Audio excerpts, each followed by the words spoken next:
Hello, 2318 students. We're moving on from the video where we proved what we talked about what a vector space was and gave an example of one, the set of all functions defined on all the reals, mapping the reals to the reals. So once you've gone through that, that process of going through all 10 axioms, it took quite a while, right? And at the end of that, I promised that I was going to show you a trick or a theorem that allows you, which is like a tool, that allows you to come up with many more examples of vector spaces much more easily, much more quickly. This is, we're going to discuss when a subset of a vector space is something called a subspace. So when a subset itself on its own satisfies three properties, this theorem one that I'm going to prove here is going to prove to you that that subset is itself a vector space and therefore gets called a subspace. For example, last time we spent 15 minutes proving that one set of functions was a vector space, right? Today we're going to be able to prove 5, 6, 7, or within this 15 minutes, is a subspace once we have this tool. But just to give you an example of what subspaces look like. So if you let C of R be equal to the set of all continuous functions mapping from R to R. If you remember from your calculus class, the sum of any two continuous functions is a continuous function. Any scalar multiple of a continuous function is a continuous function. And you can prove that the constant zero function, right? We talked about that. It maps everything to zero. That's a continuous function, right? In your calculus class, you proved all that. So therefore, using this theorem, we're going to be able to show that this is a subspace, the set of all continuous functions. Well, once you have that, then you could say, well, look at all the differentiable ones. Remember, a differentiable function is definitely continuous. So this set is a subset of that one, the continuous ones.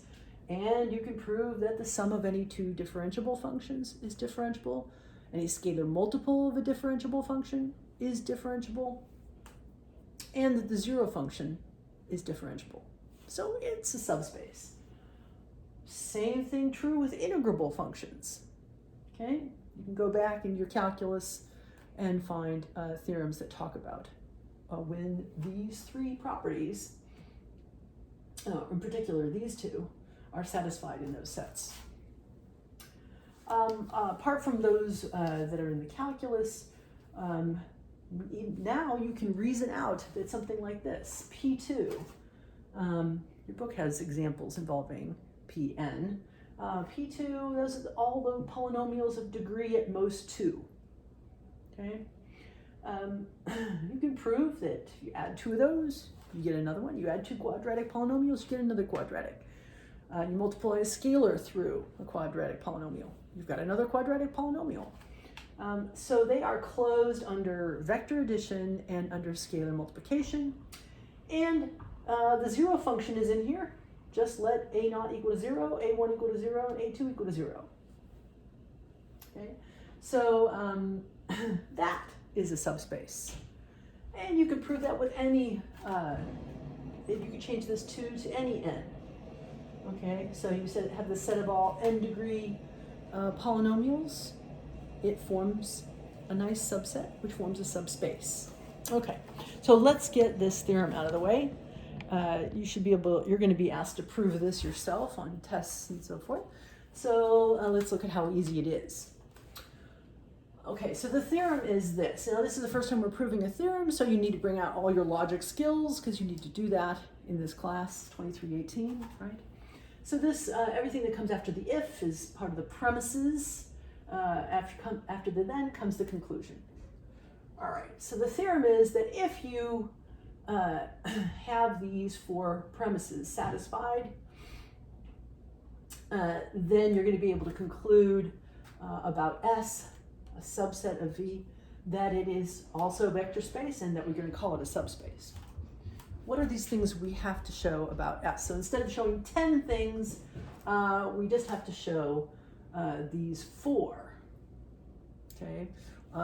In a later video, I'm going to show you how to rephrase that, so you really only have to show 2 things. Okay, but for now, let's just deal with 4. Better than 10.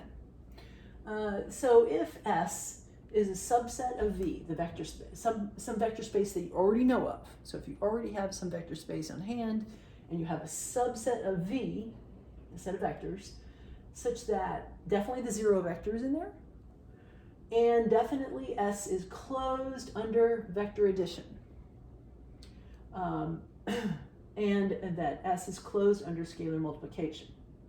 These 2 sound pretty easy.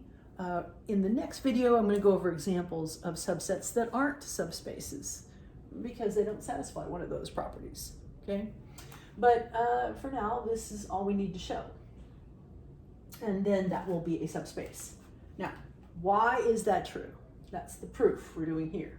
So if you're doing a proof, you should be doing it like this, in the sense that you separate that which you are proving from that which you it's proof below. You of course never use the theorem itself that you're proving in the body of your proof. That's called circular reasoning, and we'll get you a big 0 on that assignment. So don't do that. All right, so axioms 2, 3, 7, 8, 9, 10 from the axioms of a vector space, which I've reproduced here for you. A little thumbnail on the side here. All these ones with a red dot are properties of S that it inherits from being a subset of V. Okay. In other words, if the vector addition was commutative for everything in V, then it's still going to be commutative for any of those vectors that are just in S. And the vector addition is always associative for everything in V, so it's going to be true for those in S. And distribution of scalar multiplication is going to carry over into S.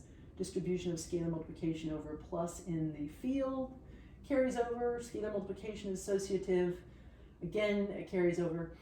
And the field has to have this property.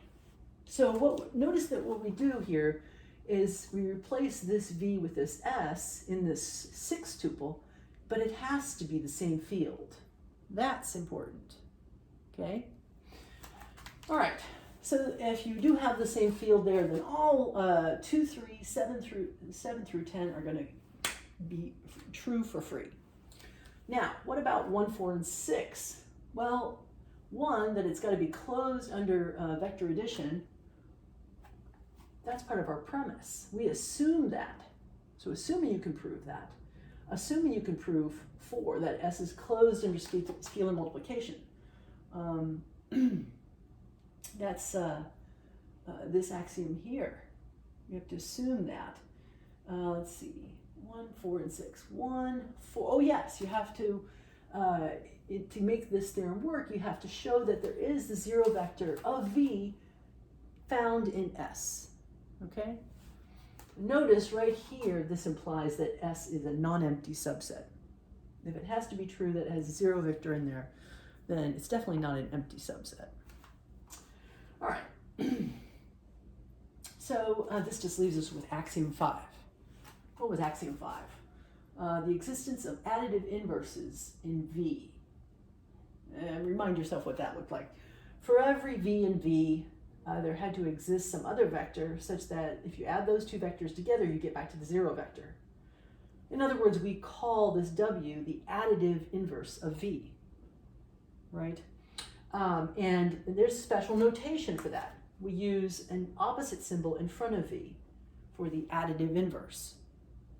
And that's all that is. That's just some notation that's referring to the additive inverse. Well, if S is going to be a subspace, it has to be true that if we change these V's to S's, the same thing will be true.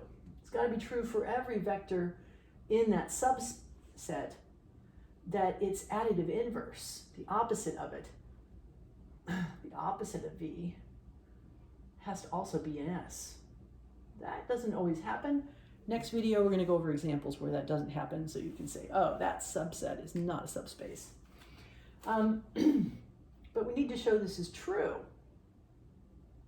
Okay, why would this be true? Well, we can show that axiom 5 is going to hold for any subset that satisfies those premises if we can show the following. That by the opposite, the additive inverse, the opposite of a vector, we actually mean the same thing as if we took the multiplicative, the multiplicative inverse of 1, the additive inverse of 1 in the field, that's a scalar in that field, and multiplied it by v. To prove that, well, that's what you do in exercise 29 of section, that's 4.1. And guess what? That one, the proof of that one depends on exercises 25, 26, 27, and 28. There's a separate video that goes over the proofs of those. So if we have that proved, then we can show that axiom 5 follows, okay? And so we need these things to be proved before we can show this one. Next video, or one of the next videos.